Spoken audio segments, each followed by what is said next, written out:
One of the muscles that it is going to attach to the cranial body is pubovaginalis. What do you think about the function of this muscle? It is going around the vagina. It is going to work and has function such as a sphincter. Contraction of the It is going to help the contraction of the head to the contraction of the vagina. So it is going around the vagina and go posterior to the vagina to be able to attach to cranial body. Go laterally. Lateral to pubovaginalis, I introduce to you another muscle fiber. Again, these muscle fibers are going to attach to posterior surface of the pubis but lateral to pubovaginalis. This muscle fiber in each side go back, go lateral posteriorly, and go medially, go around the rectum, around the anal canal, go posterior to the anal canal or rectum, and join to each other. Puborectalis muscle, the puborectalis fiber attached to the posterior surface of the pubis, go around the rectum and go posterior to the rectum and fuse to each other, exactly posterior to the rectum. These muscle fiber work such as a sphincter for the rectum. Look at here, imagine, here we have the rectum. Rectum after passing through the pelvic diaphragm, the name changed to anal canal. Now this puborectalis muscle in each side go posteriorly, in each side join to each other and make a curve, make the angle between the rectum and anal canal. It is the puborectalis muscle. This puborectalis muscle is going to make an angle between the rectum and anal canal. During the defecation, the anal canal and the rectum are straight. But after the defecation, again, this angle is going to be forward. Do you get that? Yes. Which muscle is going to help to make this angle? Puborectalis. Now, another muscle, to be able to explain the proper pubococcygeus, at the first, I should explain about the fascia, this white sheet that covers this muscle. What's the name of this muscle? We have the obturator foramen. And we know, if you imagine, here is the obturator foramen, a membrane is going to cover the obturator foramen. A muscle medial to obturator membrane, no, medial to obturator membrane. Medially we have a muscle we call obturator internus, and laterally to this foramen and the membrane we have external obturator. Here you are able to look at to the medial obturator. This medial obturator is going to cover by a sheet, by a fascia. The name of this fascia is obturator fascia. So look at me, answer to this question. Here we have a foramen. We call the obturator foramen. Obturator foramen is going to cover by a membrane. What's the name of this membrane? Obturator membrane. Medial to obturator membrane, we are going to find a muscle. What's the name of this muscle? Medial to obturator internus, and here we have a fascia. What's the name of this? Obturator. Now you answer to this question. The obturator muscle is between which of the following items? Which of the fascia and the obturator membrane? Yes. Now here you are going to look at to the medial surface of the or anterior surface of the obturator muscle, and what's the name of this fascia? Obturator fascia. If you think that here we have the obturator fascia, exactly. If we see that here we have the obturator fascia, exactly at the middle, not superiorly, not inferiorly, at the center, at the middle, the pelvic diaphragm is going to attach to this fascia. It is the obturator muscle, obturator fascia, and the pelvic diaphragm is going to attach to the obturator fascia. So some part of the obturator fascia is visible superiorly and some part is visible inferiorly. Because we are going to look at this picture from here, so you are able to look at to the pelvic diaphragm and the superior portion of this fascia. It is the superior portion of the obturator fascia, and you should know that exactly the site, the place, the area of attachment of the pelvic diaphragm to obturator fascia here is going to show you by a wide concentration of this fascia. We call white line. We call white line or tendinous arch or tendinous arch. Again, look at the picture. In this picture, you are going to look at the obturator membrane, obturator muscle and obturator fascia. The obturator fascia is going to be visible here. Now imagine this is the obturator fascia. Where is the obturator muscle? Here. The obturator fascia is anterior. The middle part, the central part of this fascia means here. We have a concentration of the fiber of this fascia. We call white line or tendinous arch. This part is a site for attachment of the pelvic diaphragm. This tendinous arch is visible here. Now look at to the proper pubococcygiosis.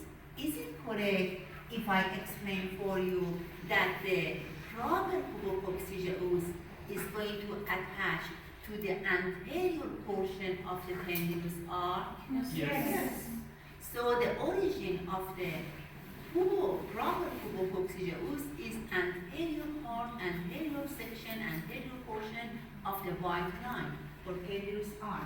The muscle fiber go posteriorly in each side, medially attached and joined to each other exactly in the midline, posterior to anal canal, and some of the muscle fiber that belong to the proper pubococcygiosis are going to attach to the coccyx bone. Coccyx bone, some of the muscle fiber attached that belong to proper pubococcygiosis, and another fiber are going to attach to each other in midline. Here, make a rough way. Make a rough. Here, make this junction of the both side muscle posterior to anal canal. Here in the midline is going to form for you the ano-coccygeal ligament. The ano-coccygeal ligament, this white line, is going to remember you the attachment of the muscle in both sides in the posterior midline. Make a rough. We call ano-coccygeal ligament. Do you get that? Yes. Yeah, now you answer to this question. Is it which of the following sentence is correct? The penile body is going to be found posterior to anal canal. False. No. It is anterior. The ano-coccygeal ligament is going to be found posterior to anal canal. Yes. The penile body is going to be found posterior to the vagina. Yes. Okay. So about the pubococcygiosis, we explained for you. The pubococcygiosis is the anterior portion of the levator ani. Is it correct? Yes. Yes. The pubococcygiosis in each side consists of Three portions. three portions from anterior or medial to the posterior or to the lateral. The pubococcygiosis, the pubococcygiosis consists of the pubovaginalis, puborectalis, and proper pubococcygiosis. Now I go posteriorly to be able to explain about the posterior portion of the levator ani. What's the name of the posterior portion of the levator ani? Edu.m. Edu.m is visible here. Is it correct if I explain for you about the attachment of these two muscles in each side? they are going to attach to the The posterior nerve. portion of the tendinous arc. Yes. Yes. Also, some of the muscle fiber attach to this spine. What's the name of this spine? Ischial Ischial spine. spine. So, ischial spine and posterior portion of the tendinous arc are assigned for attachment of the iliococcygeus. This muscle fiber go medially and posteriorly obliquely.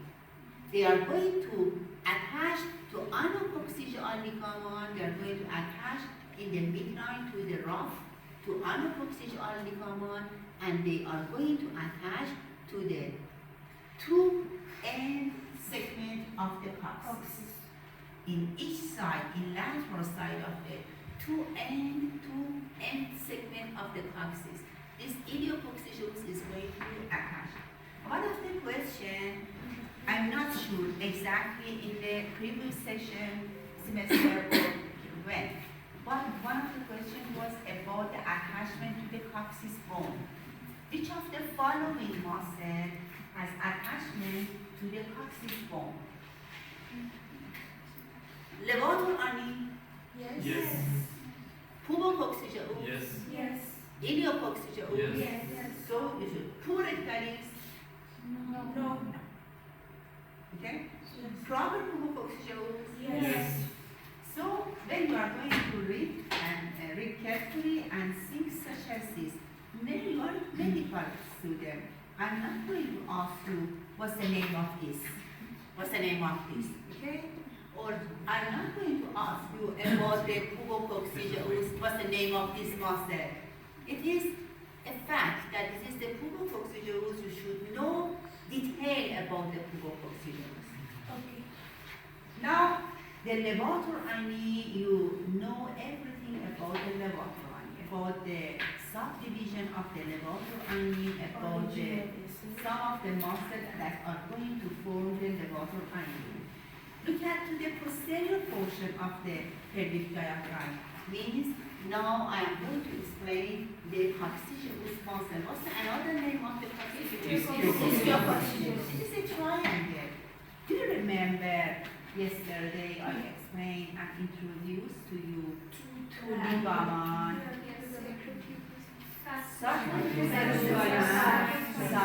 subspinous. Subspinous is here, ligament.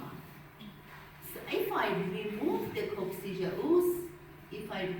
coccygeus, exactly posterior to this picture, I will be able to show you the sacrospinous ligament. In some of the texts, explain for you that it is possible this ligament remain from the coccygeus muscle. Some of the muscle fiber change to the ligament. Okay? So if I want to show you the sacrospinous ligament, I should remove this muscle in each side. The form, the shape is the same. Both of them are triangle. If you read last night, you know that the sacrospinous ligament, the apex attached to ischial spine, and the base attached to lateral border of the last segment and the first coccygeal, the same. So it is the coccygeus or iliococcygeus muscle. If you notice, between the coccygeus and the iliococcygeus, here you can find a space. Between the pubococcygeus and iliococcygeus, again here you are able to find a space. These help to us to be able to distinguish the border of these muscles. Of course, in the dissection room, I'm not able to show you all of these muscles separately. Okay? In the dissection room, it is difficult because if we want to show you the pelvic diaphragm, we should remove so many of the items, so many of the organs, and we don't have enough cutoff to do that. So in the class, in the picture, in the moulage, we are going to explain and show to you the pelvic diaphragm in detail. Now, about the levator ani and coccygeus, what do you think? What's the function of these two muscles? Supporting. Abdominal oval. Supporting all of the pelvic Pelvic. also they are going to help.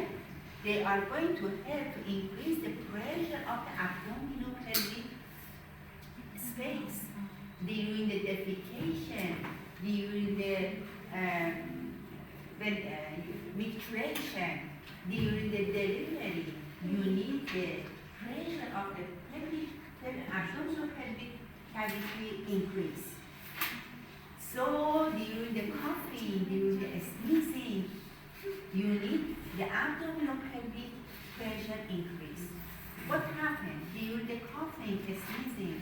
The pelvic diaphragm and the anterior wall of the abdomen muscle are contracted to help to increase the pressure.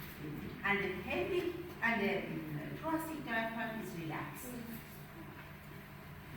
In opposite, inverse, during the delivery, during the defecation, during the micturition, the thoracic diaphragm, the anterior wall of the abdomen muscle contract and the pelvic diaphragm relax. Now, about the innervation, you should know some of the nerves are responsible to innervate these. Sorry, can you repeat what you said about sneezing? About the Pressure. pressure. Which one is nerves and which one is nerves? During the coughing, for example, the thoracic diaphragm is going to relax. Inverse, opposite, the anterior wall of the abdomen muscle and the pelvic diaphragm contract. During the delivery, during the micturition, during the defecation, it is inverse. The thoracic diaphragm contracts, the anterior wall of the abdomen muscle contracts, but the pelvic diaphragm relaxes. Now here, yes, innervation I'm going to explain for you. About this picture, if you notice, we should explain another thing. About the innervation, what's the name of this muscle, this triangle muscle posteriorly? Ischium. Ischiococcygeus. The S4 and S5 nerve means the 4 and the 5th sacral spinal nerve. The S4 and S5, the 4th and 5th sacral spinal nerve are responsible to innervate the coccygeus muscle. These coccygeus during the defecation, the rectum and the anal canal, the position change and they become straight. Okay? But after the defecation, again this angle is going to be formed. So to form this angle, this coccygeus muscle is responsible. It is responsible to take and push the anal canal posteriorly to help to form this angle again. Or during the delivery again, this muscle is important, the function of this muscle is important.